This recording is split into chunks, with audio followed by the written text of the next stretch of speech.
Hey, ¿qué tal, camaradas? Pues estamos aquí una vez más en un capítulo nuevo de Prolet Cult. Hoy nos espera un capítulo muy interesante. Vamos a ver al poeta Tohu, al poeta vietnamita. También vamos a hablar de un controversial pintor, pero pues muy talentoso, muy trascendental en la historia del arte nacional e internacional, que es Diego Rivera. En la sección de lo que callamos los marxistas, las noticias, una entrevista muy interesante ahí con nuestro camarada Marco Sic. Entonces, para que se queden. Así es, así es. Creo que se puede decir que este programa tiene contenido exclusivo por lo que vamos a hablar ahorita en la sección de lo que cagamos los marxistas. Pero sí, sí, aquí estamos otra vez. ¿Y qué tal, camaradas? Cómo les ha ido? ¿Cómo los agarra este fin de año? Pues con mucha chamba, con muchos festivales navideños en las escuelas, pero todo bien. Ya aquí superpuesto para nuestro último programa del año. Y pues bueno, cámaras, entonces damos inicio con este programa. Cápsula biográfica.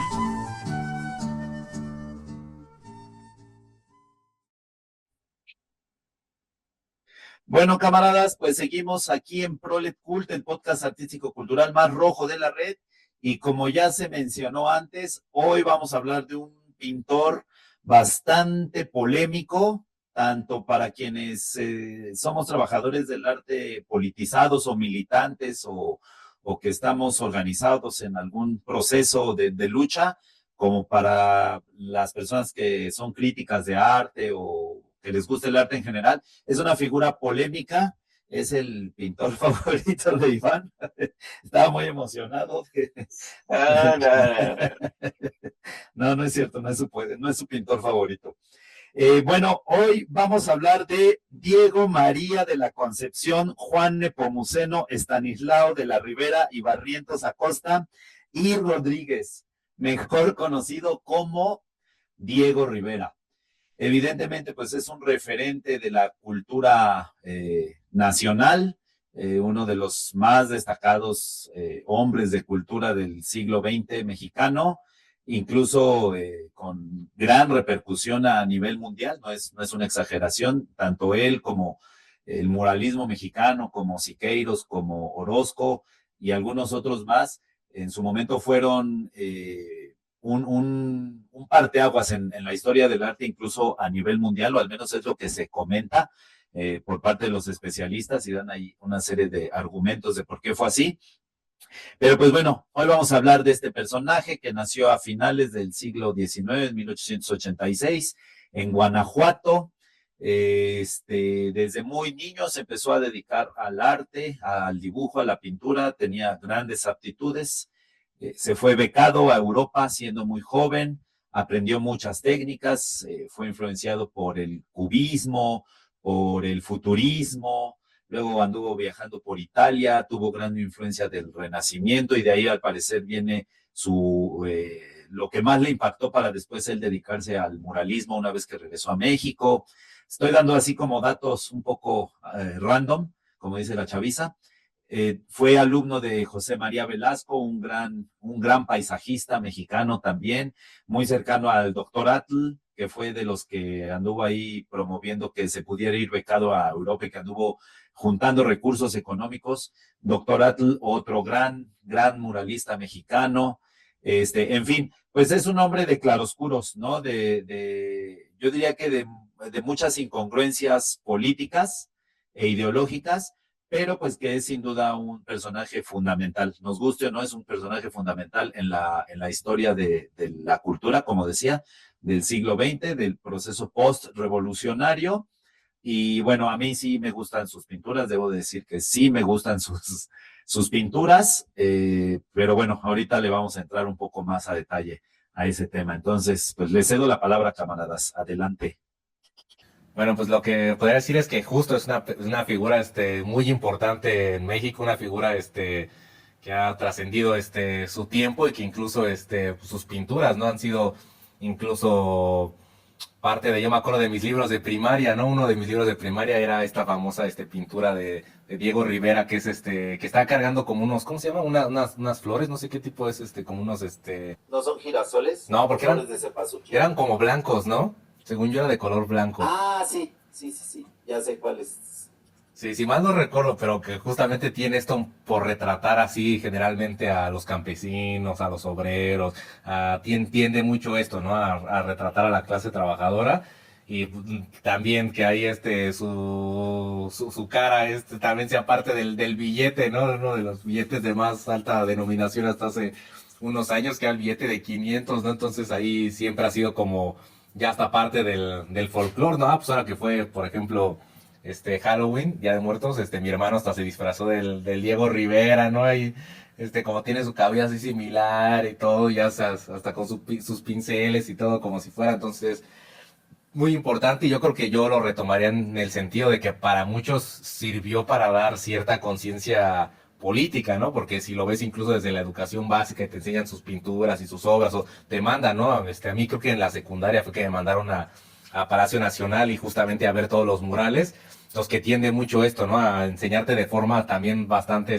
pragmática, bastante lineal, de lo que es la historia de México y que es mucho de enaltecer las figuras del indígena, del pasado prehispánico. Entonces ahí ves en los murales del palacio, ¿no? Hay este pasado glorioso, las pirámides, los mexicas y la gran construcciones, y por otro lado, pues así muy contrastante los españoles, ¿no? Que más bien ellos son los que representarían ese colonialismo, esa barbarie, genocidio, los pueblos indígenas. Y entonces creo que en ese sentido yo rescataría mucho a Rivera, que es bastante fácil de entender sus obras, no te da como para darle muchas vueltas, o sea, es muy fácil comprender lo que te trata de decir. Entonces, y que pues creo que fue en un momento muy crucial que le tocó vivir, porque justamente está en punto del México post-revolucionario en el que tratan de enaltecer justo estas figuras nacionales, este contenido popular, y que pues ahí puede hacerse un espacio, ¿no? Hasta el nivel gubernamental de ser uno de los pilares ahí de la educación y de la cultura en México, ¿no? Y siendo muy cercano primero a Vasconcelos y después muy cercano a Lázaro Cárdenas. Entonces creo que también llegó en un momento así como crucial de la historia mexicana como para poderse eh, hacer más, sí, más eco su obra. Sí, exactamente lo que dijo el camarada Fex. Es muy fácil leer sus obras, ¿no? Am, l- Creo que vi apenas por la primera vez en persona su mural de El agua, el origen de la vida. Y no, sí estaba, la verdad sí estaba buenísimo, lo estaba viendo de los diferentes ángulos y todo eso. Y pues sí, también, aunque soy seguidor de Siqueiros, sí, sí me gustan sus obras, ¿no? Bueno, varias de sus obras de Diego Rivera, y el mismo, aunque Siqueiros pues también lo criticaba, también lo reconocía su valor, ¿no? El valor, bueno, el papel que jugó Diego Rivera en su momento. Sí jugó un papel en el momento histórico en el que vivió. Y me gustaría resaltar uno de los murales que hizo en Estados Unidos, porque no recuerdo si ya mencionaron también, como creo que todos los muralistas mexicanos fueron a Estados Unidos y pintaron varios murales ahí. En el estado de Michigan pintó en el Instituto de Artes de Detroit una serie de murales llamados Murales de la Industria de Detroit.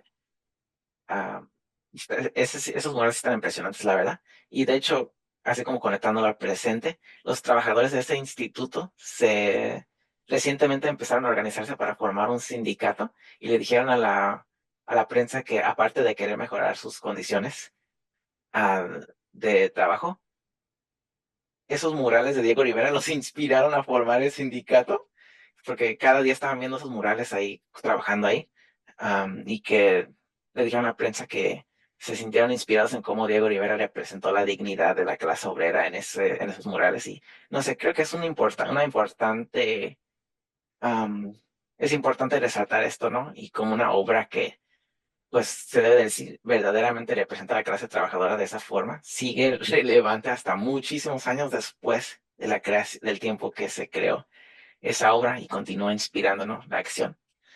Am, y sí, eso sería lo que comentaría por ahorita. Bueno, pues sí, efectivamente pintó en el Institute Detroit de Henry Ford, de los dueños de la Ford. Decía yo que es un personaje lleno de claroscuros.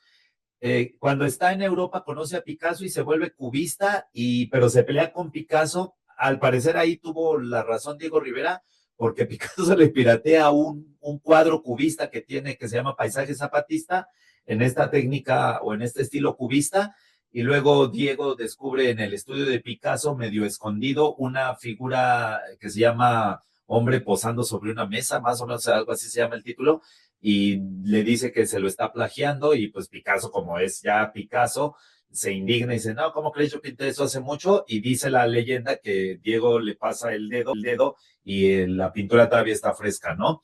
Y bueno, se pelea, pero después habla muy bien de Picasso, ¿no? En otros momentos habla bien de Picasso y le reconoce que sea un militante, dice él que contribuye, que aporta económicamente y que está constante en la militancia del Partido Comunista Francés, ni siquiera del español. Pues cuestiones así como de claroscuros, ¿no? Digo, somos trabajadores del arte y tenemos que ganarnos la vida y lo que hacemos es vender nuestra fuerza de trabajo en donde mejor la paguen, ¿no? Y diciendo, no voy a trabajar con este burgués y si voy a trabajar con este, no vas a acabar con el capitalismo, ¿no? De pronto la banda se crea esas telarañas en la cabeza de, si trabajas para un banco, eres capitalista, ¿no? O si trabajas, si eres emprendedor, pues ya no eres capitalista, etcétera, ¿no? Bueno, todos conocemos esas chaquetas mentales anticomunistas que algunas personas se hacen, pero digo, de pronto como que dices, chale, sí tenías que ir a pintarle a los Rockefeller y a los Ford, y además no le pagaron $5 ni $10, ¿no? Le pagaron una la nota, y eran ahí como que ciertas cuestiones que uno no, pues como que le hacen ruido, ¿no? Ya sabemos la famosa historia con los Rockefeller, está pintando ahí en el edificio, en la Quinta Avenida en Nueva York, el mural, y pone a Lenin y a Marx, y pues obviamente los Rockefeller lo mandan a la goma. Le pagan de todas formas, pero ya no lo dejan terminar el mural, y es el que termina finalmente en Bellas Artes, ¿no? Creo que está en el segundo piso del Palacio de Bellas Artes. Pero digo, a mí lo que sí me parece más incongruente, pues obviamente su relación con el trotskismo, en un momento en que el trotskismo ya está jugando una labor de zapa, ¿no? O sea, claramente está jugando una labor de zapa en contra de la Revolución Soviética, tanto así que más adelante, ya al inicio de la Segunda Guerra Mundial, se me están ahorita cruzando como las fechas, no me acuerdo en qué año mataron a Trotsky, pero bueno, incluso hay autores que afirman, historiadores que afirman que Trotsky tuvo acercamientos con el nazifascismo para decirles vengan, les ayudamos a invadir la Unión Soviética para que derroquen a Stalin y luego negociamos los términos en que se va a establecer el nuevo gobierno bolchevique, obviamente encabezado por Trotsky, ¿verdad? Entonces, esas cosas sí son bastante, para mi gusto, cuestionables de Diego Rivera. Por ejemplo, el mural de Sueño de una tarde dominical en la Alameda, donde él despoja de su papel político a la Garbancera y la convierte en la Catrina, ¿no? Que ya lo comentamos cuando hablamos de José Guadalupe Posadas. Estoy hablando de la Garbancera, de esta figura que crea el grabador José Guadalupe Posadas, a quien Diego Rivera admiraba mucho, por cierto, y dicen las leyendas que pasaba, cuando iba a la Academia de San Carlos, pasaba todos los días por el estudio de Guadalupe Posadas. Obviamente, no solo él, sino hay que decirlo también, Siqueiros y Orozco finalmente conformaron un coto de poder y de pronto ellos decían, este sí se expone, este no se expone, este sí pinta, este no pinta, y ahí, por ejemplo, boicotearon mucho a María Izquierdo, ¿no? Una artista plástica mexicana también valiosísima, talentosísima, y que le metieron el pie ahí, por lo menos en una ocasión, cuando ya le habían asignado a María Izquierdo el pintar un mural en 1945, y él es parte del comité dictaminador y dice, no, ¿saben qué? No me gusta, y va para atrás, ¿no? Sí, pues sí, ahora sí que justamente justamente es una persona, como decimos, que está llena de claroscuros y justamente también no recuerdo como tal el motivo, pero sí sabemos de la expulsión que tiene justo del Partido Comunista, pero que muchas de las críticas que se tenía era que pues ya con esta cercanía que tenía con muchos políticos, pesos pesados de la época y esto con lo de con los Rockefeller, ¿no? Eh, creo que hasta fue antes, ¿no? De que estuviera Trotsky aquí, de que ya lo habían expulsado del Partido Comunista, sí me parece que ya hasta había sido antes, pero pues no, ya definitivamente ya cuando rompe todo lazo con el Partido Comunista y con la visión que se tenía, era pues ya cuando es de los que abogan por el darle a ese alojamiento político aquí a Trotsky y es cuando él abiertamente rompe con el estalinismo, como le llamará, y incluso ya empieza a asumir mucho de la cuestión ideológica y política de Trotsky, ¿no? Ahí también ayuda a que salgan varios de sus textos. Tengo entendido que hasta también forma parte de la internacional, de la Cuarta Internacional.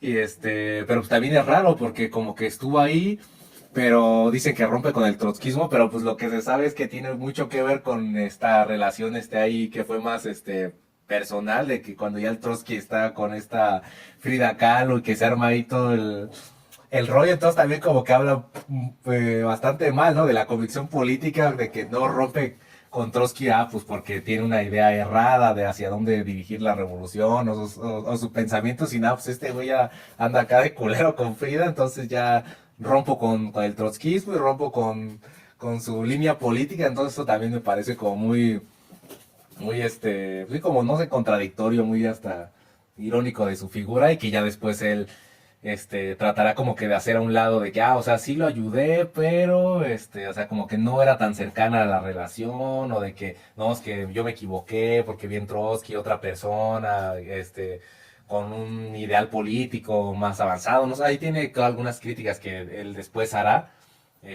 Obviamente nunca dirá que estuvo bien el asesinato, eso sí siempre lo condenó, pero a final de cuentas sí dice que era errada la idea de Trotsky, por eso es que vuelve a hacer su solicitud, varios años después, como 10 años después creo de la muerte de Trotsky, se vuelve a solicitar su reingreso al Partido Comunista y tengo entendido que sí lo acepta, ¿no?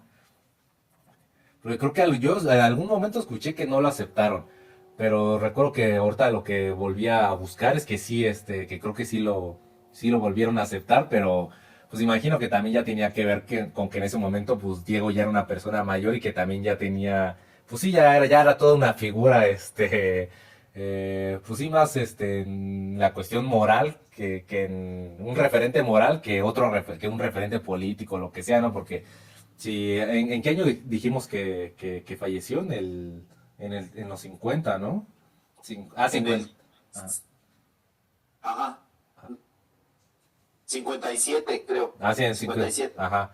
Y creo que yo había visto que cuando regresa al Partido Comunista fue en el 50, o sea, sí, ya era una persona mayor, entonces yo creo que también fue más la cuestión pragmática de, pues ya dejemos que entre este güey, pues a final de cuentas él tiene los contactos, es un referente moral y lo que sea, pero pues sí es una parte, ¿no? De esos claroscuros que tuvo su figura. Eso no me lo sabía. Am, y sí, nomás como mencioné, me gustaría mencionar nomás un poco de la crítica que tenía Siqueiros a Diego Rivera, ya que lo mencioné antes.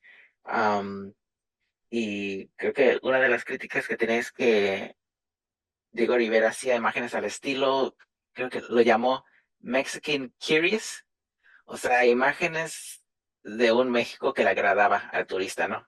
Arte para la exportación turística.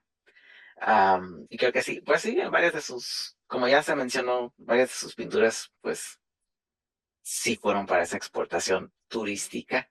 Am, y si no, más quería mencionar un poco de esa crítica. Y sí, Encontré una entrevista, no pude ver en qué momento, en qué año se le realizó y además es un audio. Se supone que es la voz de Diego Rivera. Yo quiero creer que sí es fidedigno. La entrevista, les vamos a compartir el enlace del canal de YouTube, pero hace un análisis de lo que o de lo que se concibe como arte que me pareció realmente grandioso. porque primero hace un análisis materialista de qué es el arte y bueno, dice que es una mercancía, ¿no? Desde una lógica de la economía política, que es una mercancía porque es una necesidad del ser humano y se remite al capital, cuando Marx define las mercancías como aquello que es necesario para el desarrollo de la vida del ser humano. Y compara al arte con la comida, con el proceso digestivo, porque dice que cuando vemos una obra artística, el cerebro, y habla en términos neurológicos como muy exactos, segrega sustancias que son necesarias para la vida, que sin esas sustancias no podríamos vivir. Y bueno, dice que es una mercancía que se produce por parte de quienes se dedican a este trabajo y obviamente que como cualquier trabajo en el capitalismo, la labor artística está alienada porque responde a intereses de clase. Entonces dice que en el comunismo primitivo es el mejor arte que se ha hecho a lo largo de la historia de la humanidad porque no respondía a intereses de clase de dominar o de legitimar un cierto orden de dominios de una clase sobre otra y dice que está retratando la realidad tal cual como es, con un dinamismo y con una energía que no tiene es sin igual a lo largo de la historia y que lo que más se acerca a eso es Picasso justamente, ¿no? Entonces, es una entrevista muy buena, le preguntan cuál es la función del artista, la función social del artista y dice que así como el campesino genera vegetales o el lechero leche o el de los viñedos produce vino, así el artista puede producir cosas que alimenten al pueblo, al proletariado o cosas que lo intoxiquen, que lo envenenen, así que lo apendejen, ¿no? Y dice que no todo arte tiene que tener una consigna política, pero que sí todo arte es propaganda política, aunque no esté plasmada así como la pintura que hizo Iván, que tiene aquí a los clásicos, etcétera, pero que de todas formas esté en un contexto de lucha de clases y que no hay arte neutral, no hay arte apolítico y que no hay una tercera vía. O haces arte para legitimar el régimen o haces arte revolucionario y que cuando te quieres situar en medio de esas dos posturas, en realidad eres un oportunista. Pero insisto, lo que dice, sobre todo en la primera parte de la entrevista, de este análisis materialista del arte que segrega sustancias en el cerebro que son fundamentales para el desenvolvimiento humano, y luego el análisis desde la economía política que hace del arte, de los músicos, etcétera, me pareció realmente de una profundidad de la comprensión del materialismo histórico bastante notable. Me gustó mucho. Me quedo con eso de Diego Rivera. Cuestiono, digo, desde la comodidad de aquí de mi sillón, cuestionar eso que ya se dijo, ¿no? De su afiliación con el trotskismo, que sí, que no, que estoy en el PSM, pero me salgo porque soy un divo, ¿no? Etcétera. Pero bueno, fue enriquecedor, al menos para mí, investigar ya más a profundidad sobre la figura de Diego Rivera. Y pues fue cuate de todo el mundo, ¿no? También, igual que Siqueiros, igual que Efraín Huerta, igual bueno, Posadas no, pero igual que muchos, era un círculo o era una élite intelectual con posturas revolucionarias, pero todos se conocían, era como una creo que fue una etapa, un contexto histórico de la vida cultural del país bastante interesante, ¿no? Y sí, con eso cerraría. Y no más para mencionar bien rápido, también considero importante el momento que fundaron la Unión de Pintores, Escultores y Artistas Gráficos Revolucionarios. Creo que fue, no sé cómo se dice, mm, como un parteaguas para diferentes organizaciones y uniones y ahora sí sindicatos, ¿no? De trabajadores del arte en México. Y sí, nomás quería mencionar eso. Perfecto. Pues bueno, esto fue un acercamiento a un esbozo biográfico a la figura de Diego Rivera. Esperemos que les haya gustado, conozcan sus obras, vayan a Palacio Nacional, vayan al Museo Mural Diego Rivera. Al hacer no se puede ir así tan fácil, hay que sacar cita y todo esto, hay que exigir que pues esté abierto al público para que sea de muy fácil acceso. Y pues bueno, eso es todo, camaradas, y seguimos adelante con Prolet Cult.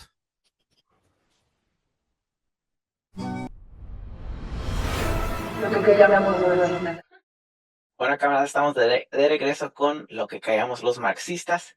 tenemos un texto especial, como ya les estaba mencionando, que les queremos presentar, que de lo que yo sé vamos a ser los primeros en presentarlo y analizarlo en español, literalmente.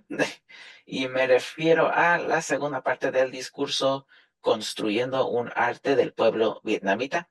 Es un texto que traducimos como Urtarte. Am, y nomás me gustaría dar un poco de contexto histórico de este texto. Em, es un texto que es un discurso que fue dado por el poeta revolucionario To Hu en el segundo Congreso Nacional del Partido Comunista de Indochina, que tenía integrantes de Vietnam, Laos y Camboya, anteriormente y después conocido como el Partido Comunista de Vietnam, y se llevó a cabo del 11 al 19 de febrero de 1951. Y también es importante mencionar que se está dando este discurso 6 años después de la Revolución de Agosto de 1945, y esa revolución del 11 al 28 de agosto de 1945 fue considerada como la primera victoria del Partido Comunista del Pueblo Vietnamita en su lucha por la liberación nacional en contra de Francia y Japón. Entonces, este discurso también se está dando antes de que iniciara la llamada Guerra de Vietnam, ¿verdad? Que todos conocen, que oficialmente inició en 1955, aunque Estados Unidos ya estaba presente desde antes. Y nomás quería dar ese contexto histórico a ver si no los confundí más.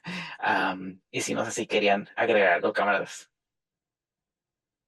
Bueno, yo sí, también del contexto histórico, hasta donde pude investigar, en ese Congreso de 1951 deciden separarse como Laos, Vietnam y Camboya, porque finalmente esa conformación de Indochina era resultado del colonialismo francés, pero pues había diferencias, digamos, había condiciones específicas, tanto en Vietnam como en Laos como en Camboya, y deciden dividirse, pero no es una separación, no es un cisma, no es que se fraccione el movimiento, simplemente necesitaban cierta autonomía para adaptar la táctica a las condiciones específicas de cada país, y no obstante siguieron más o menos en una misma línea de apoyo y de solidaridad en esa región del sureste asiático que, bueno, se conoció mucho tiempo como Indochina, derivado de la dominación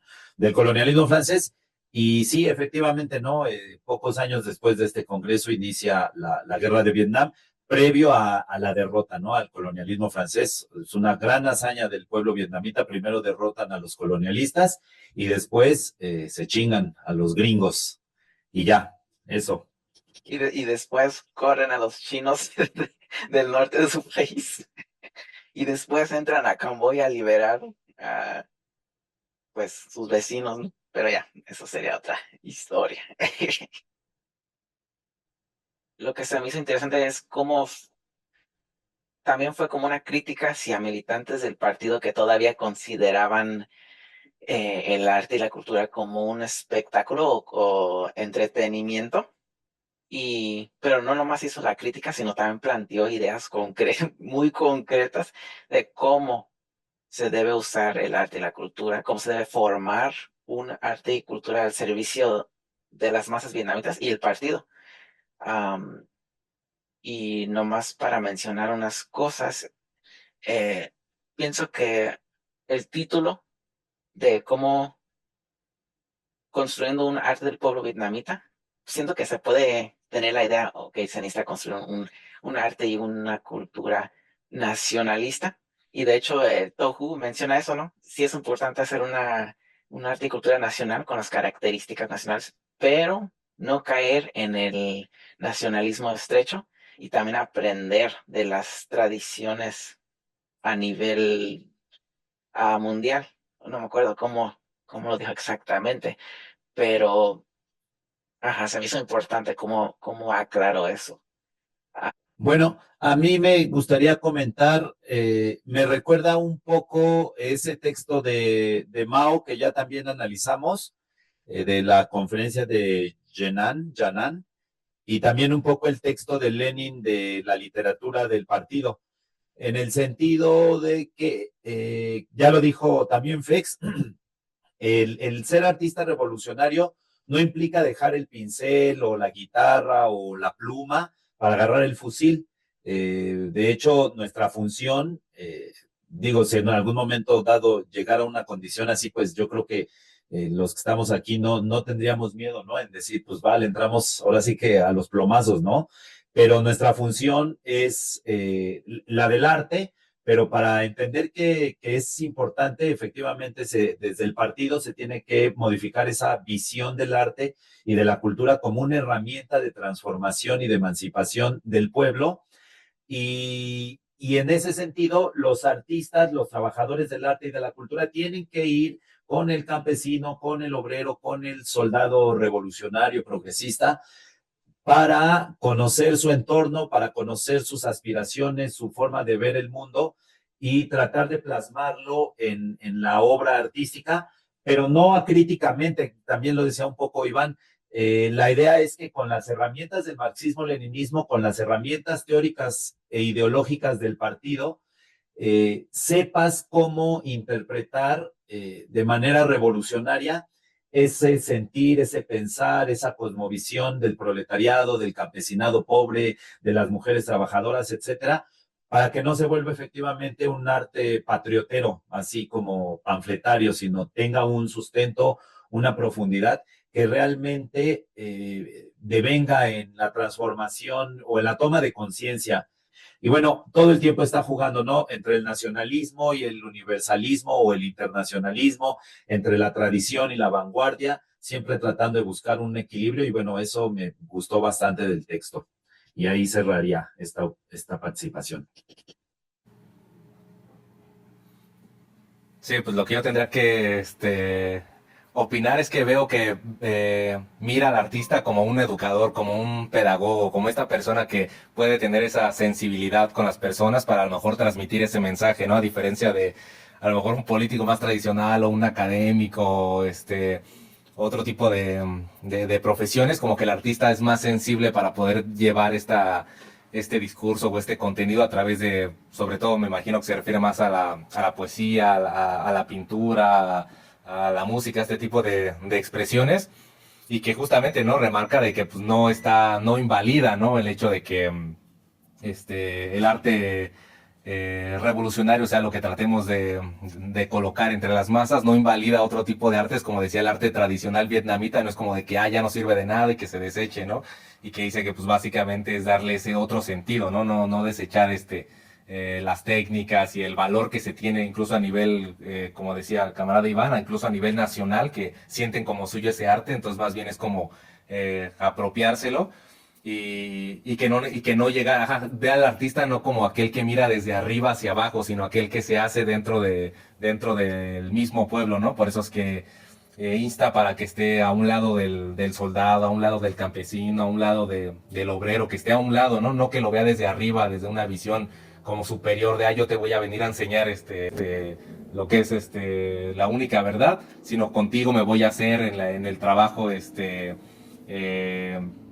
el trabajo del ariado, en el trabajo del obrero, en el trabajo físico, en el trabajo entre la comunidad y no nada más venir a dar un discurso como desde arriba en ese por eso digo que en ese sentido sí es muy como de aprender de los demás, pero al mismo tiempo sí sembrando esta semilla, ¿no? que tiene el artista. Entonces es algo que yo recuperaría también. Y incluso menciona sobre cómo se deben dar las críticas del arte. Eso se me hizo muy interesante también, ¿no? La importancia de esa crítica. Y creo que dijo, a ver si escribí la cita, los críticos deben ser un amigo y no una madrastra cruel. Hizo chistosa esa comparación, pero sí se me hizo interesante cómo pone un énfasis, ¿no? Que al hacer esas críticas al arte no deben de ser de una posición así amistosa entre camaradas y no así como un ataque personal, ¿no? Creo que hasta en la actualidad aplicaría porque sí, sí es un poco complicado criticar el arte de otras personas sin que sientan que es como un ataque directo, ¿no? Hacia ellos mismos, a su persona. Ah, creo que también vamos a hablar sobre eso en la próxima, en la próxima cápsula sobre el Diego Rivera, am, pero sí. Y Como, bueno, hablan de a través del arte, pues no recuerdo si dice fomentar, ya se me olvidó el término, pero dice que el arte debe de concientizar al pueblo para que busquen desterrar y aniquilar y generar, creo que lo dice así, un odio contra los colonialistas franceses y contra los intervencionistas yanquis, ¿no? Entonces, eso me pareció padre. Y sí estoy de acuerdo, de hecho, pues ya lo habíamos comentado en algunas reuniones de Hurtarte, estoy de acuerdo con lo que dice Iván, con respecto a publicar este texto y otros textos que hemos estado leyendo y analizando y estudiando como en una especie de antología de textos artísticos, pero que tienen este enfoque político revolucionario como pues el de Mao, siempre se me olvida, To Hu, el de Enver Hoxha, otros varios que hemos estado analizando, entonces será como un proyecto que tendremos para el 2026 para que la banda pueda leer esta literatura que es bastante interesante. Y bueno, el camarada Iván es muy modesto, en realidad él lo tradujo del vietnamita al español y pues sí, es un texto inédito para la lengua en español, o sea, es como un estreno mundial. Y pues ya, ahí cerraría mi participación. Muy bueno el texto. Perdón, y también a ver si encontramos más información de este poeta y lo abordamos en la sección de las biografías, también creo que estaría bastante chido. Y pues eso, yo cerraría con eso, camaradas. Sí, pues igual ya con eso yo cerraba mi participación, pero nada más retomando este punto, sí estaría bien a lo mejor poner al alcance de los demás este tipo de textos y sobre todo que vienen dentro desde de Directo de Hurtarte, porque sí, realmente yo tampoco yo no conocía así absolutamente nada del poeta Tohu. Y realmente ya después también tuve que buscar, ¿no? A ver qué había de su poesía, ¿no? Y ahí estuve ahí leyéndola y todo, porque sí realmente no era como muy famoso dentro del largo listado de poetas revolucionarios, como que no está muy a la mano, y me imagino que por el lugar en el que nos encontramos situados, ¿no? Geográficamente, porque no sé si en Asia a lo mejor sí sea más conocido, ¿no? Por lo mismo es, como dice Iván, pues este texto es inédito porque pues, realmente no hay o alguna otra organización que se dedique a darle a lo mejor esas traducciones necesarias, ¿no? Sí, de por sí, de textos rusos. Dicen que hay mucho de Lenin que pues, no se conoce todavía, o de algún otro revolucionarios. Entonces ahora imagínense que en figuras más pequeñas, pues todavía más difícil. Pero entonces, básicamente con eso cerramos la importancia del poeta Tohu.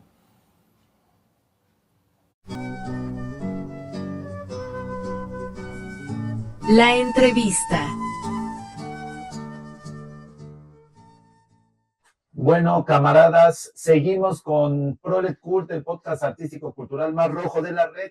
Y el día de hoy tenemos una entrevista muy interesante con un compañero, con un camarada muy talentoso, muy activo, muy movido en estos temas de la lucha social, de la defensa de los derechos humanos, de la denuncia de los presos políticos. Hace aproximadamente un mes estuvimos acompañándolos en un evento para exigir la libertad de Kenia Hernández, presa política mexicana, y de Mumia Abu Jamal, también un preso político de Estados Unidos que ya lleva más de 40 años preso injustamente. Y bueno, ahí estuvimos charlando un poco.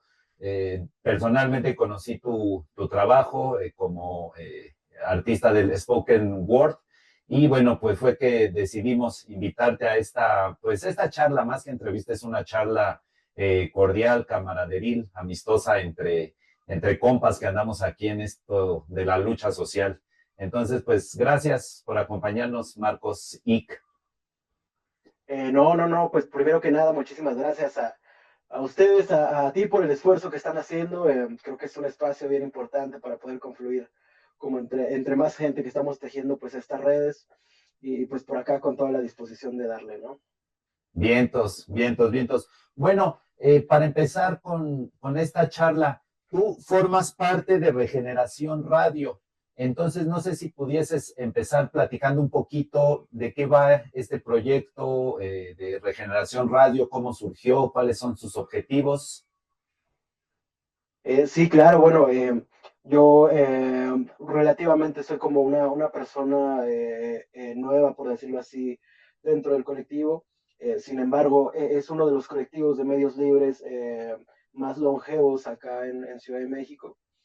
Regeneración Radio nace a raíz de la huelga de la UNAM de 1999, primeramente como Radio Pacheco, y posteriormente muta a lo que hoy en día es Regeneración Radio, ¿no? El proyecto es un colectivo de medios libres, de medios independientes, como se ha llamado también por mucho tiempo.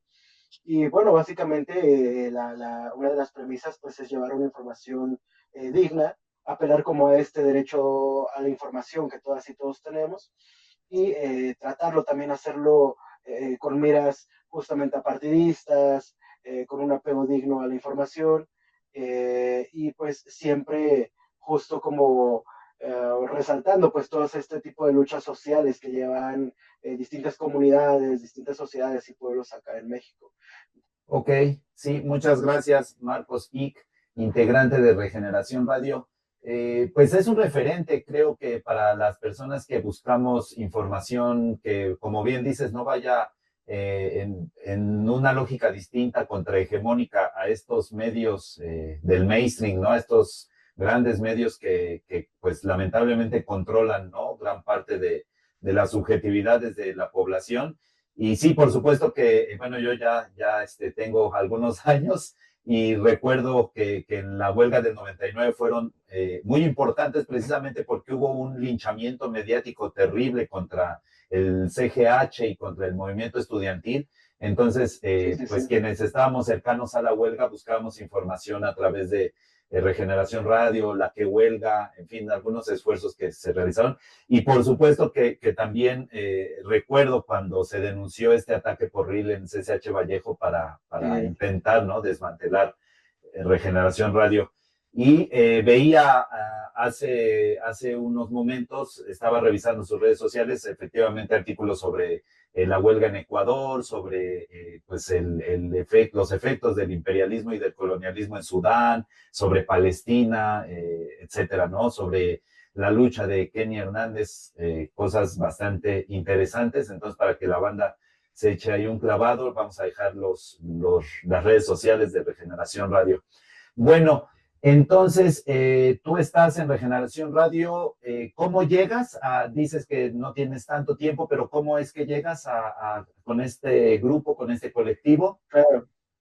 Sí, yo creo que justo esto que mencionas, como de la referencia en cuanto a medios independientes o medios libres, que justo comienza como a adoptarse este concepto, pienso yo que a raíz del levantamiento del ZLN y posteriormente como con la otra campaña, ¿no?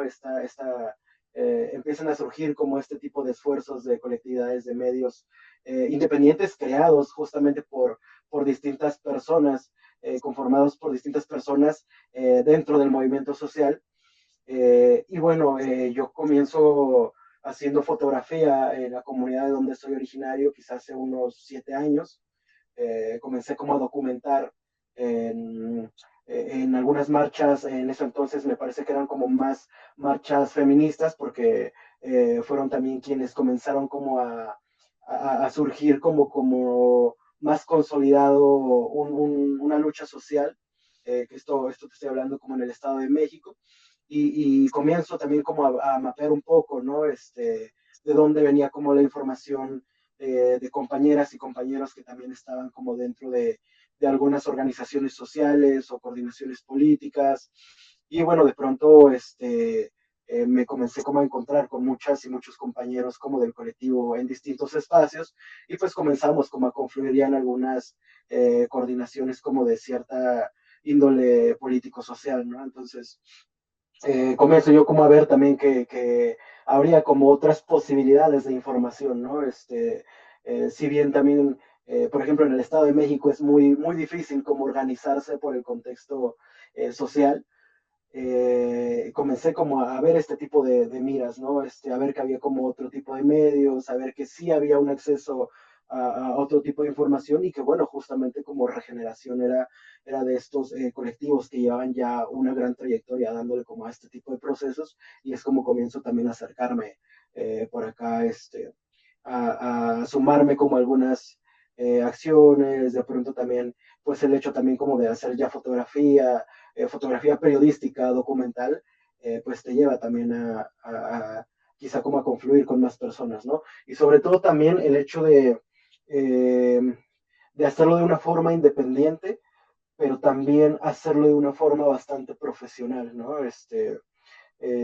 Siempre había procurado justamente hacerlo lo mejor posible para no solo llevarle una información fidedigna como a la demás gente, sino también una información de bastante calidad, de bastante profesionalismo, y que pudiera como eh, pues caber en todo este entorno de la información digna, ¿no? Y creo que eso fue justamente lo que encontré acá en Regeneración. El seguirme como profesionalizando en el tema del periodismo, pero no volteando la mirada hacia un entorno de medios comerciales, ¿no? Yo creo que eso que mencionas es muy importante con respecto al contenido que se le puede de pronto ofrecer como dicen, al ciudadano de a pie o a la banda, ¿no? A mí me gusta, prefiero ese término de a la banda que al ciudadano de a pie. Eh, que el ser independiente, si bien implica redoblar esfuerzos porque los recursos materiales son limitados y de pronto hacerte de tus herramientas, ¿no? Digo, en el caso de la música, pues de un teclado, de una guitarra, de Claro, un sí. micrófono, en tu caso de una cámara adecuada, de igual de un micrófono, etcétera, ¿no? Cuesta trabajo, pero que seamos independientes no quiere decir que entreguemos cosas de mala calidad. Curiosamente, Exactamente, sí. en el mainstream, en los medios hegemónicos, tienen grandes recursos, pero entregan, evidentemente, con una intencionalidad, entregan contenido desechable, ¿no? Que no Sí, tiene por mayor supuesto. trascendencia. Y eso me parece muy valioso y muy importante y que debemos seguir apostándole a eso, ¿no? A entregar productos serios, profesionales, bien hechos, con un discurso político, pero no un discurso político ramplón, simplón, ¿no? Sino bien estructurado. Me parece importante. Y ahorita que hablabas sobre la importancia de los medios, de pronto también lo platicamos mucho los compas de la otra rima que estuvieron ese Sí, sí, día sí, de claro. la Libertad a Mumia y a Kenia. De pronto, a veces también dentro del movimiento social o dentro de la izquierda o en este entorno, cometemos el error de que creemos que la cultura, al igual que como lo hace la derecha o la hegemonía o la burguesía, como cada quien tenga definido, seguimos viendo la cultura como entretenimiento, como adorno, Exacto. y es un error grave porque, por ejemplo, la labor que tú haces como fotoperiodista o la labor que hace Regeneración Radio, que es una labor cultural, es fundamental para esa disputa que hay de las conciencias, de las subjetividades, ¿no? Sí, creo que eh, incluso sí, es un tema bastante recurrente por acá, ¿no? Porque surge también como una idea de creer de que el arte y la cultura son como componentes muy externos a lo político, ¿no? Que es que están ahí, pero que no son lo político, ¿no? Lo político, entre comillas, ¿no? Y más bien como comenzamos a ver que no, que todo es parte como de algo bastante integral, ¿no? En algún punto analizamos un poco y decíamos, bueno, es que realmente ninguna lucha social históricamente ha sobrevivido, ha vivido sin la cultura misma, ¿no? Sin la cultura de algún tipo, ¿no? Y en este caso también como en cuanto al arte y la cultura, ¿no? Ha sido todo bastante integral porque justamente creo que son componentes, ¿no? Más bien como de una lucha social en sí. Y bastante importantes, ¿no? En esta cuestión como también de los medios, creo que valdría la pena como resaltar que muchas también como de las grandes luchas sociales han tenido como una parte bastante fuerte en cuanto a los medios, por ejemplo, ¿no? Que sí han como apostado también a que la información que se difunde desde acá también sea una información como digna, de calidad, ¿no? Incluso con bastante constancia, con bastante disciplina. No sé, veamos justamente como el mismo periódico Regeneración, ¿no? O el periódico de difusión del Partido de la Pantera Negra, por ejemplo, ¿no?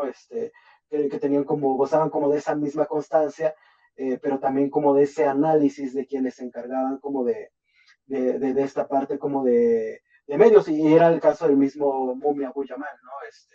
De la gente, de la banda que se encargaba como de hacer este tipo de cosas y comenzar justamente como a ver no todas estas partes como separadas, sino más bien como algo muy integral que es necesario seguir tejiendo y que a veces se nos olvida, ¿no? Que a veces de pronto pareciera que quizás solo el análisis, que quizá como solo la parte académica, ¿no? Incluso en el arte sucede, ¿no? De pronto también nos ha tocado ver que hay mucha banda que de pronto piensa que ya es como lo central, ¿no? Y es de, bueno, más bien organicemos como algo muy integral, veamos qué podemos tejer y a raíz de eso sacar una directriz, ¿no? Es hacia dónde vamos todas y todos, ¿no?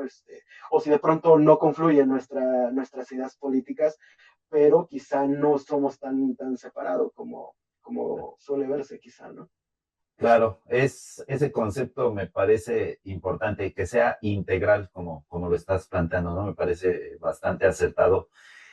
Muy bien, Marcos Ick, fotoperiodista, le haces al Spoken Word, integrante de Regeneración Radio.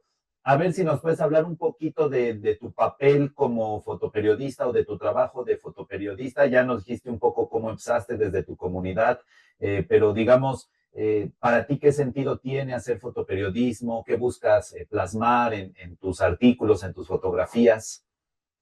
Sí, claro, yo creo que, fíjate, es algo que personalmente me gusta mucho como mencionar cuando tengo como oportunidad, porque para mí es como, pienso yo que una de las únicas cosas como que deberían de estar prohibidas es como olvidar ciertas cosas, ¿no? Eh, entonces, para mí la fotografía es eso, ¿no? Es un prohibido olvidar lo que está sucediendo, ¿no? Siempre personalmente he tenido como esa libertad, afortunadamente también como esa independencia de elegir a dónde apuntar mi lente, ¿no? Y creo que a raíz de eso también poder decir de, bueno, es que al final si estas personas que están luchando por una causa digna, por una causa de liberación, merecen no ser olvidadas, ¿no? Y no solo por mí, sino por toda la gente que pueda, como en su momento, ver como las fotografías que yo he tomado, ¿no?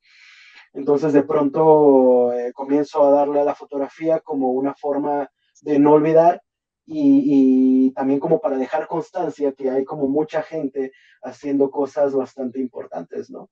Y una constancia incluso para mí, ¿no? Porque también de pronto cuando ya ves como bastantes cosas comienza como a entrar como de pronto un cierto sentimiento hasta de incertidumbre, ¿sabes?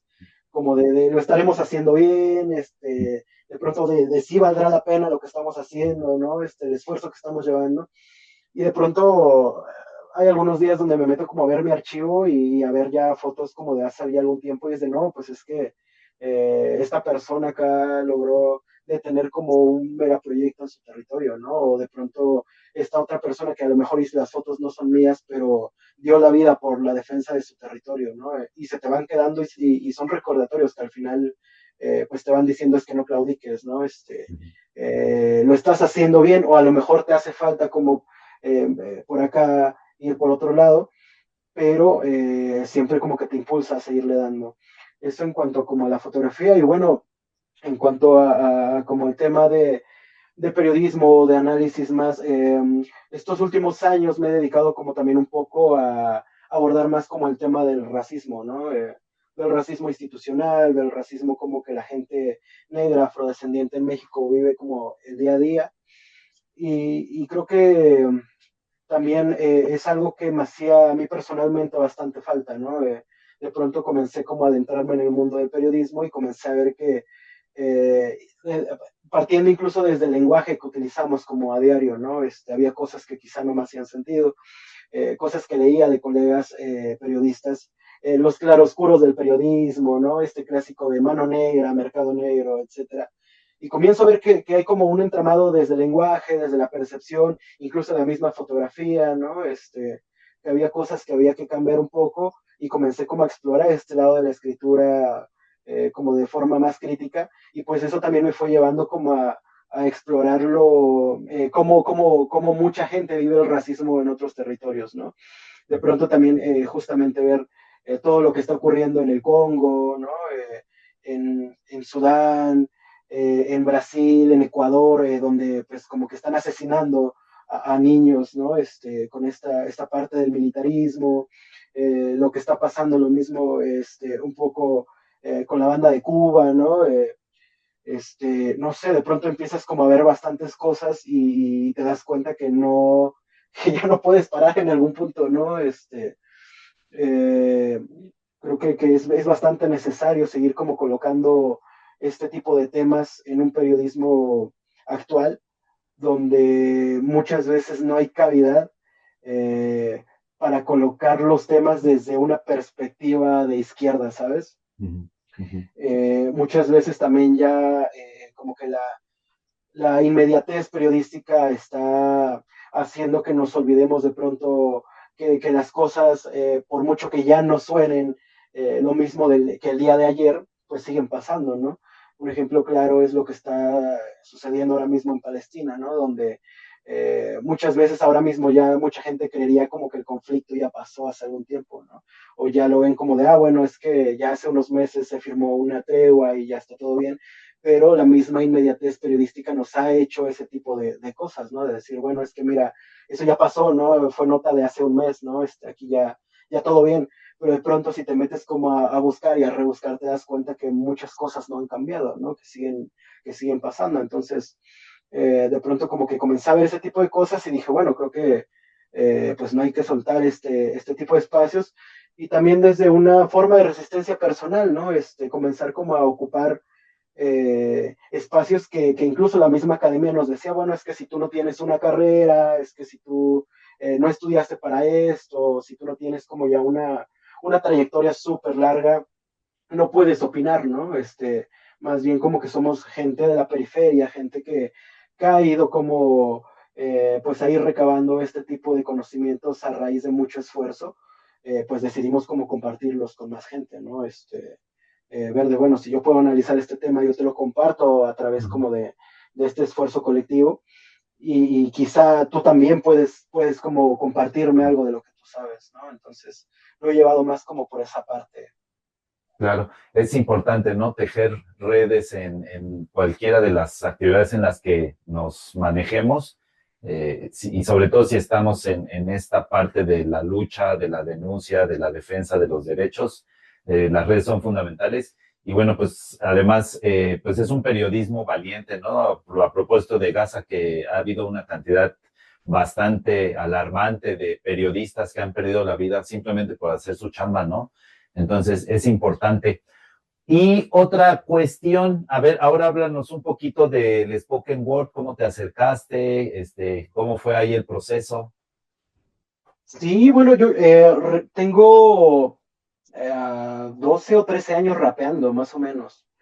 Eh, y bueno, de pronto también como se me hace, para mí el spoken word, siempre he dicho, es como una forma de hacer un análisis político, un análisis discursivo también, pero también un acto geopolítico, ¿sabes? Ver siempre como el escenario como una forma de compartir como temas, ¿no? De posicionar temas, no solo de dar como un entretenimiento a la gente, ¿no? Sino más bien como interactuar como en ese tipo de momentos eh, con la banda que esté ahí escuchándonos, que nos preste sus oídos y hacerlo como un ejercicio oral más que nada, ¿no? Y de pronto también empezar como a aprender nuevas cosas sobre el tema tanto del hip hop como del spoken word. Me comenzó a dar como la apertura a todo un sinfín de aprendizajes, ¿no? Personalmente yo siempre he dicho que también muchas de las cosas que he aprendido las he aprendido por el arte, por el rap más que nada. Eh, Creo que ha sido como una gran enciclopedia para mí, ¿sabes? De pronto el empezar a escuchar también como otro tipo de música, ¿no? El empezar a cuestionarme lo que estaba escuchando, lo que estaba yo consumiendo como una persona que se decía ser como crítica y empezar también como a explorar que había más gente abordando la temática social, resistiendo incluso como desde el arte, ¿no? Y de pronto empecé a escribir poesía y empecé como a ver que había como también otra parte más, eh, pues incluso con más potencia, ¿no? En cuanto a las letras o la forma de escribir, que había gente como haciendo bastante reflexión, pero también bastante crítica, ¿no? En esta parte como del arte.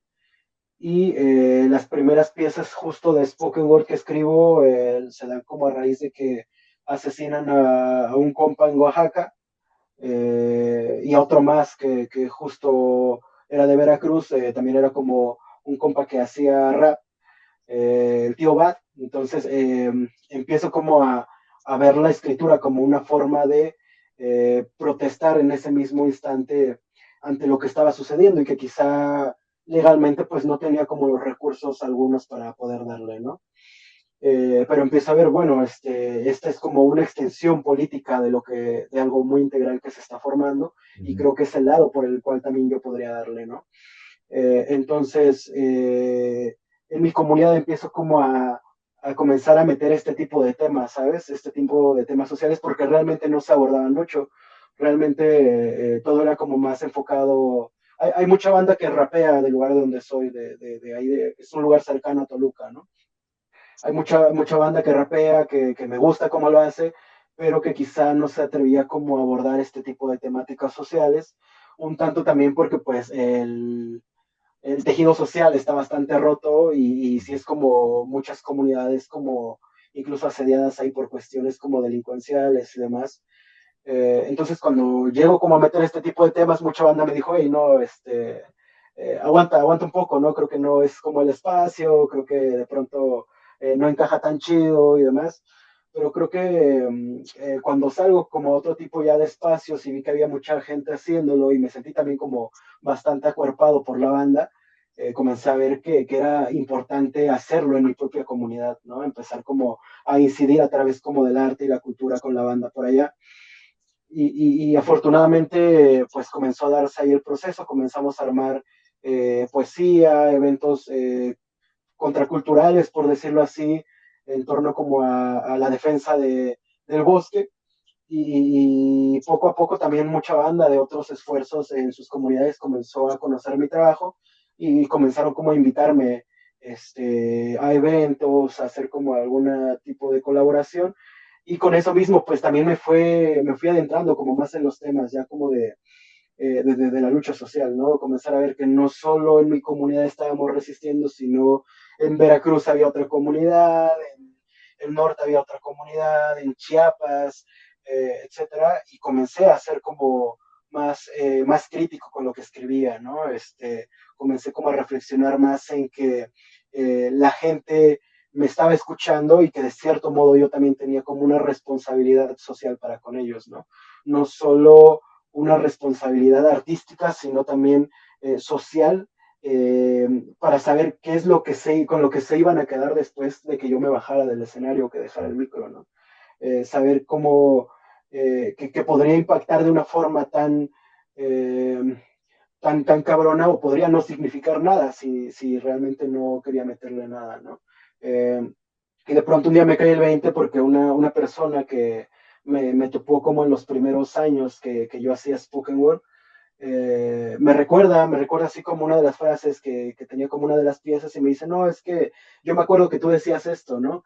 Y de pronto fue de, no, pues yo ni siquiera me acuerdo como de ese pedo, ¿no? O sea, ni siquiera me acuerdo ya del texto que estaba como dándole en ese mismo instante, pero empieza como a hacerme ahí ruido en la cabeza de no, es que la gente sí se queda con lo que tú dices, se queda incluso con tu personalidad, se queda también con lo que tan congruente eres, ¿no? Porque también mucha banda de pronto sube al escenario, uno dice muchas cosas y ya cuando te bajas eres una persona distinta, ¿no?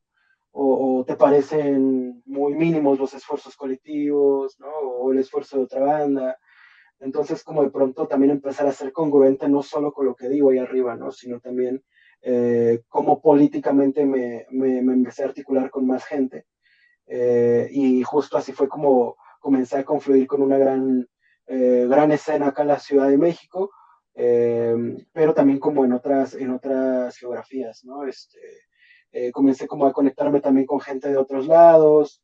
De pronto también hay como en cuanto a la lucha antirracista, hay como muchas comunidades alrededor del mundo dándole al tema, afortunadamente, y creo que eso también me ha hecho tejer bastantes redes, ¿no? Alrededor del mundo y gente que además de que le gusta lo que hago, también me comparte su perspectiva sobre el trabajo que estoy haciendo, ¿no? ¿Qué también les parece?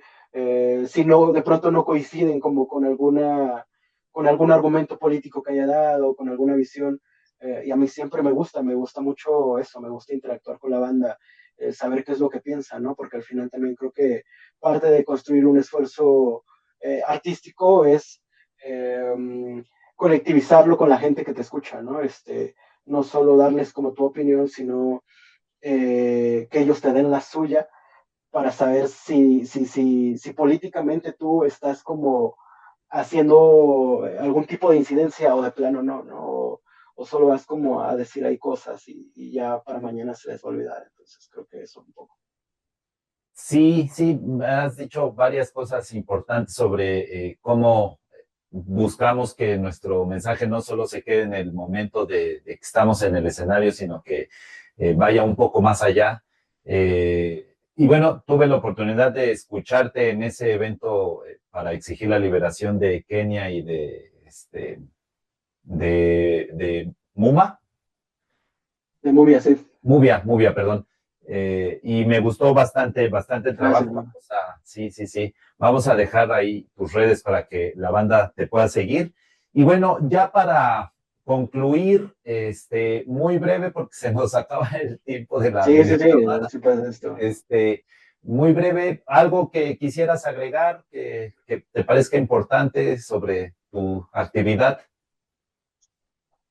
Bueno, sí, creo que primeramente, pues seguir ahí convocando un poco a la banda, ¿no? A seguir haciendo como arte consciente, arte también contestatario, ¿no? Porque a veces no solo basta quizá como con ser consciente de que algo está mal, sino también hacerle como eh, pues combatir como esos problemas de raíz, ¿no?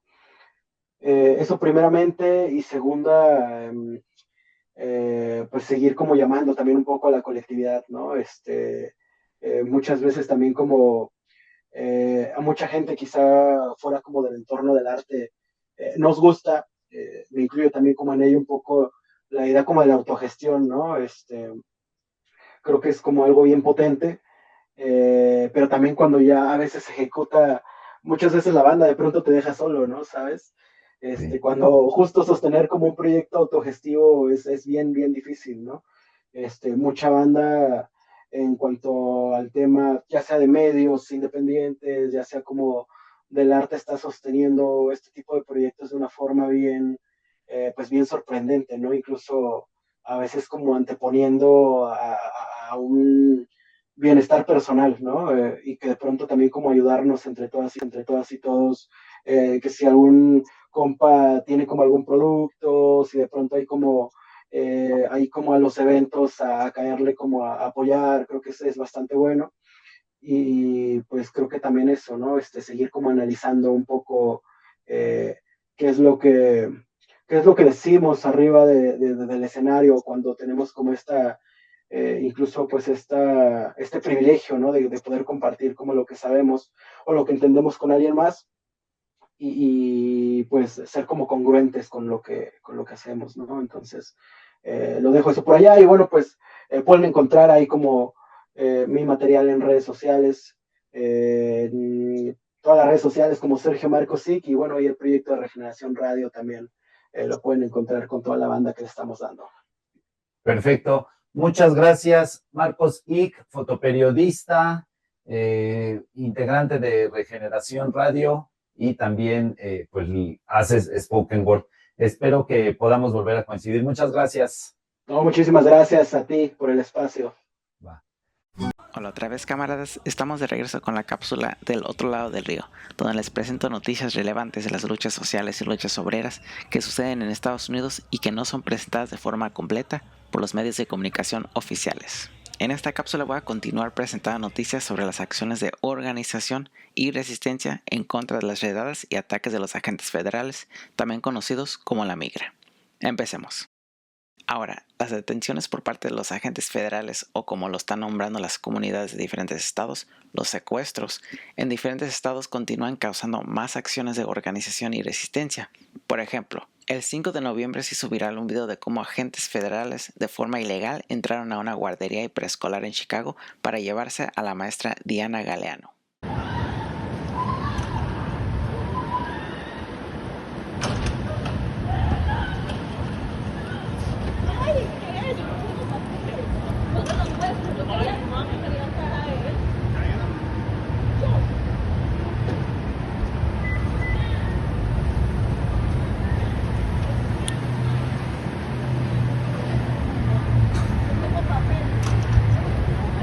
Diana tiene un permiso de trabajo, lo cual le permite legalmente trabajar en Estados Unidos, y a pesar de tener esos documentos, los agentes federales se la llevaron a un centro de detención. Después de que la noticia se volviera viral y reportada por los medios de comunicación a nivel nacional, el Departamento de Seguridad Nacional le dijo a los medios de comunicación que Diana huyó de los agentes y entró al preescolar a esconderse, y esa fue la razón por la cual entraron a la fuerza. También afirmaron que Diana entró ilegalmente al país en 2023, pero esta afirmación sobre su entrada al país fue desmentida por los documentos de la corte que revelaron que Diana pidió asilo en 2023 y se le fue aprobado. Entonces no entró a Estados Unidos ilegalmente y está llevando a cabo un proceso legal de la forma, entre comillas, correcta. Después de la detención de Diana, los padres de familia, especialmente las madres y comunidad general, inmediatamente se empezaron a organizar para iniciar acciones legales y protestas para exigir la libertad de Diana. Una de las protestas que recibió mucha atención mediática fue la del 7 de noviembre, cuando un grupo de madres protestaron afuera del centro de detención en solidaridad con Diana, y todas fueron arrestadas.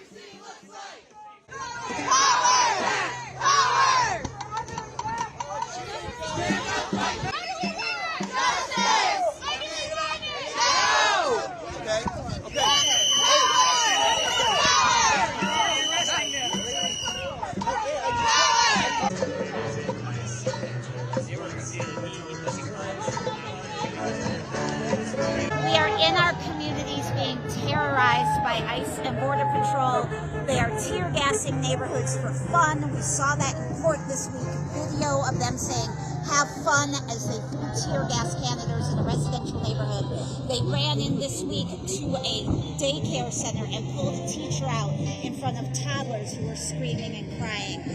In my school, at the elementary school, we have to walk children to and from school because their immigrant parents are afraid to leave the house.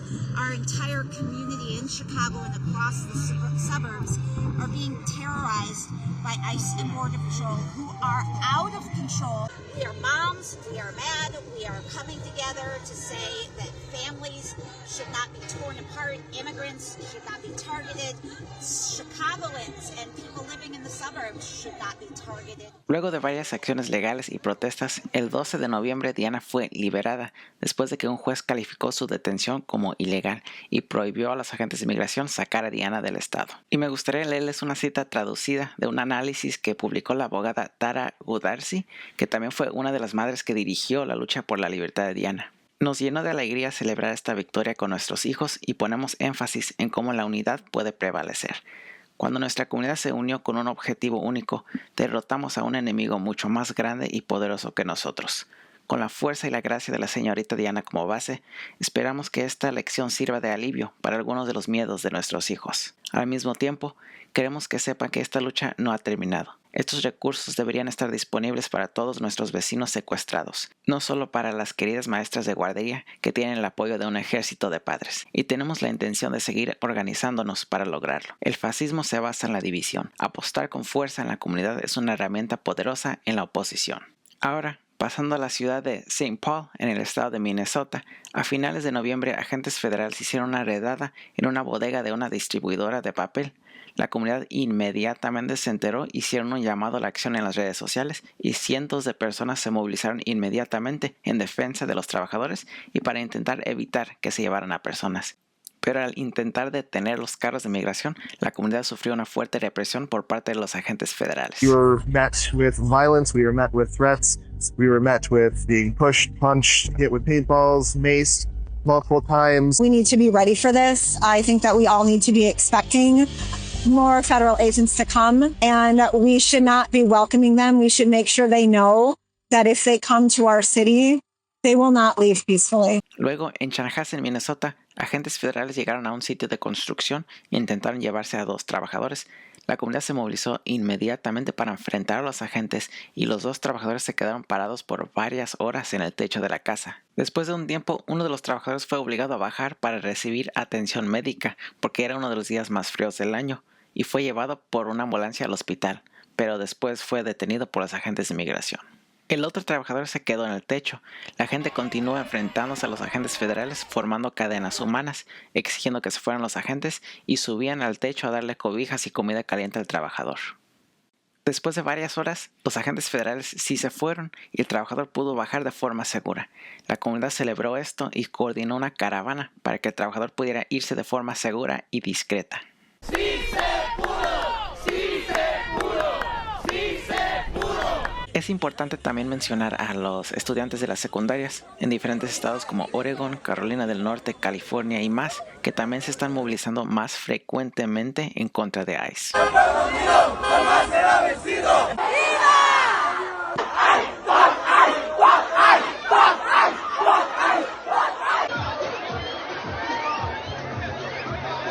En estas movilizaciones está resaltando la participación de los hijos de migrantes que están alzando sus voces por sus papás y en general por la comunidad migrante que no puede salir a las calles a protestar.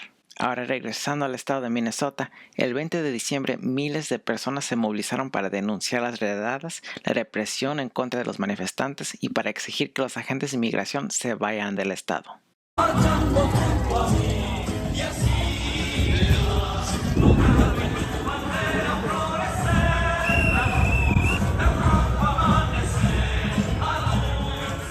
Y así siguen las acciones de organización y resistencia, camaradas. Faltó mucho más para contarles, pero les continuaré informando en las próximas cápsulas. Cualquier pregunta o si quieren que se explique una noticia específica que vieron, lo pueden dejar en los comentarios. Hasta la próxima, continuamos con Prolet Cult.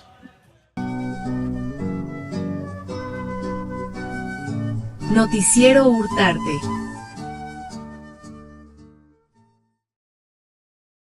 ¿Qué tal, camaradas? Pues aquí continuamos en Prolet Cult y ahora les venimos a hablar de las noticias más relevantes que han estado sucediendo en los últimos días. Y pues algo muy lamentable que acaba de suceder hace unos días es que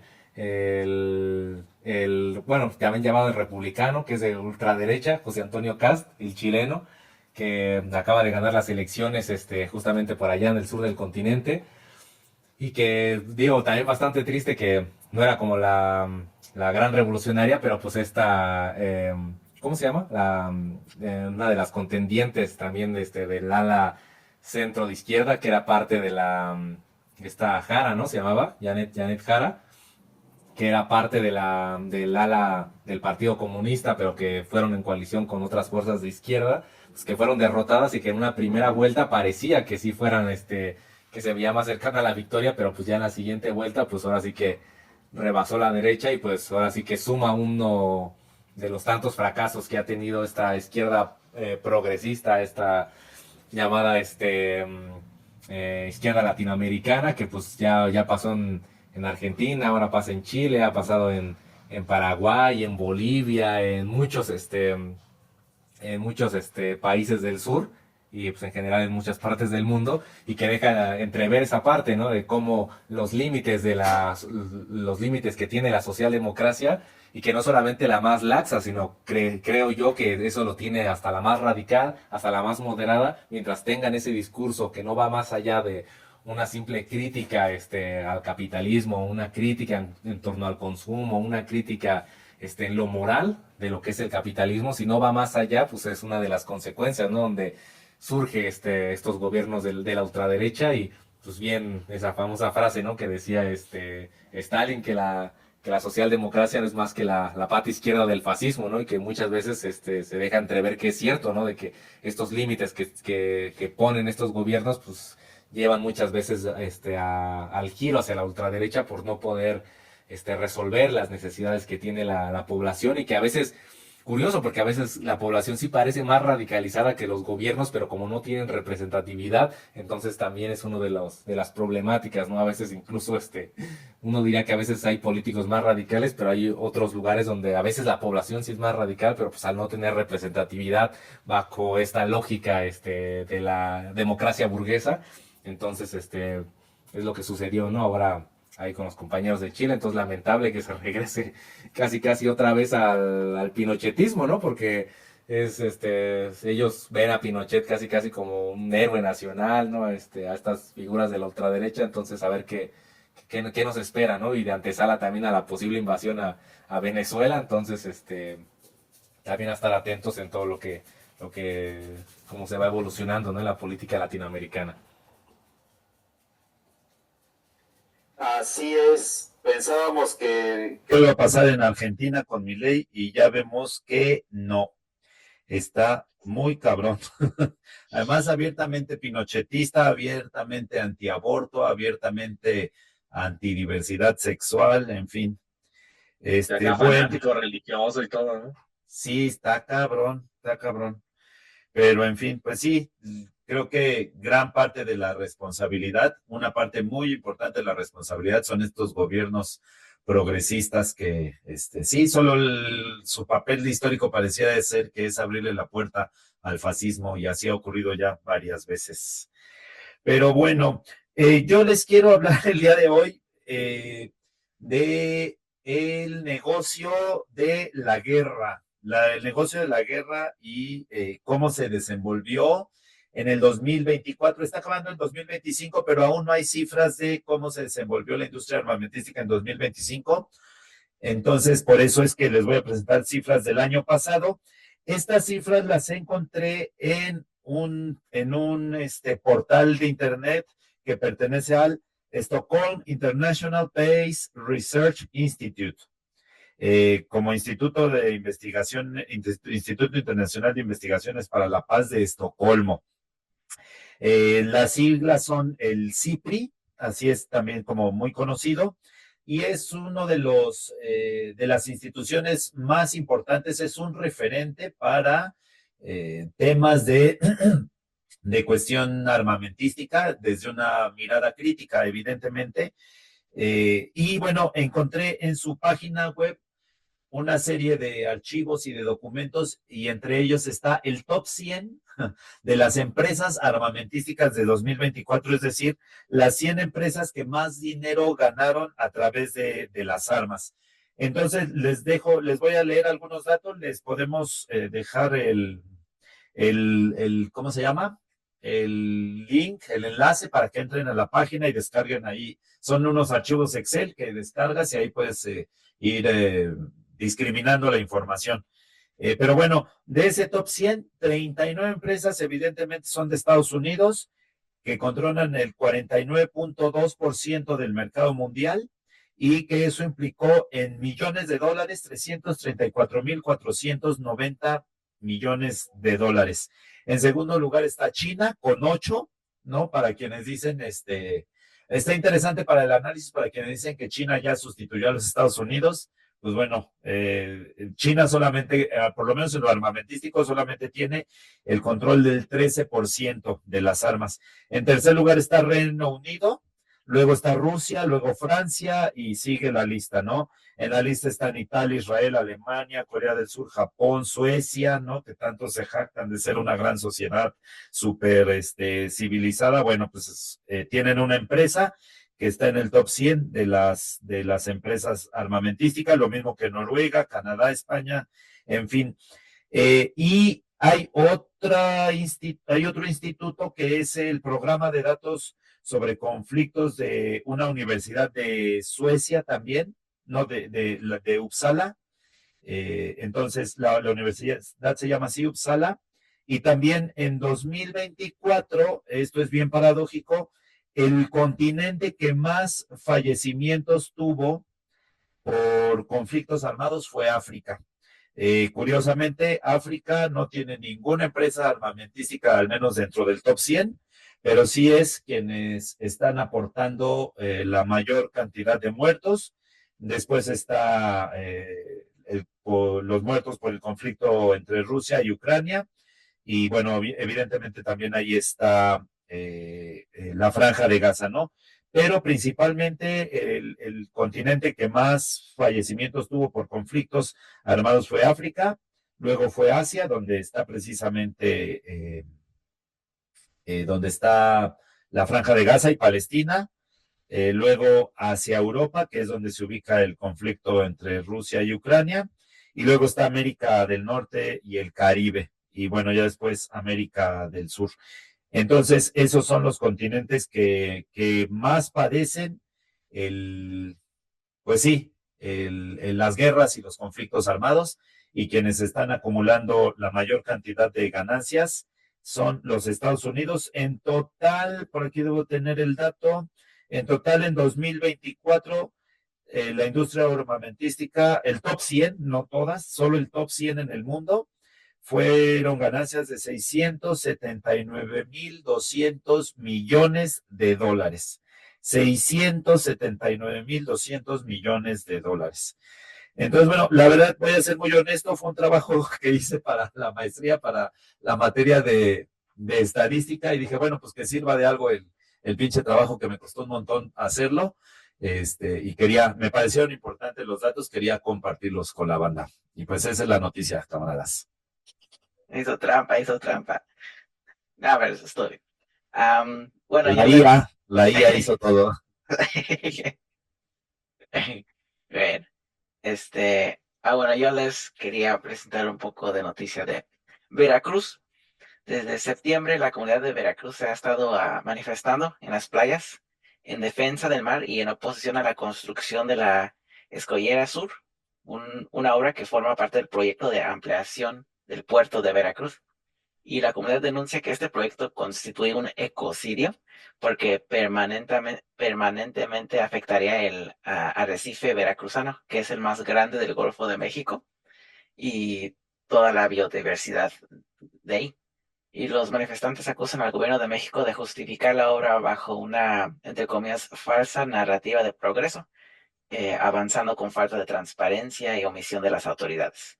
Y las organizaciones y comunidades veracruzanas están exigiendo a las autoridades judiciales y ambientales actuar con diligencia para evitar este ecocidio, y demandaron la suspensión inmediata y definitiva de las autorizaciones relacionadas con la Escollera Sur, solicitando una evaluación de impacto ambiental transparente, independiente y con participación ciudadana.